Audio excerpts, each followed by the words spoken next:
So, ayun na nga for today's ganap. Ituturo ko sa inyo kung paano ako gumagawa ng buko pandan salad. So, napakadali lang nito. Alam kong kaya niyo rin gawin. So, simulan na natin. So, bali kailangan natin ng isang pack ng gulaman. Tapos, pandan flavor na siya. And then, nag-ready ako ng 4 cups ng water. At hinalo-halo ko lang siya para ma-dissolve yung powdered gulaman. And then, after nyan, nag-add ako ng 2 kutsarang asukal. And then, isisimmer lang natin siya ng bahagya hanggang sa ganito ang maging itsura niya.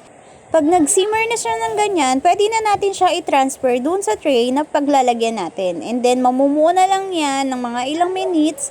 Then, after nun, naghiwa-hiwa ako ng size ng cubes. Hindi naman masyadong maliit, hindi din masyadong malaki. So, ayan na yung magiging itsura niya after natin mahiwa.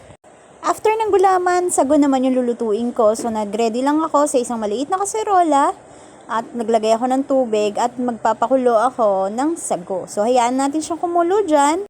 Sa isang bowl, nag-ready lang ako ng isang condensed milk. Kahit anong brand, okay lang. Caring-carry yan. And then, 2 all-purpose cream.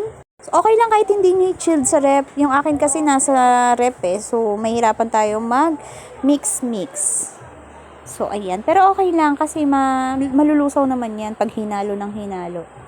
So, ayan. Mekos-mekos lang yan, mga ma'am. So, ganyan na yung itsura niya.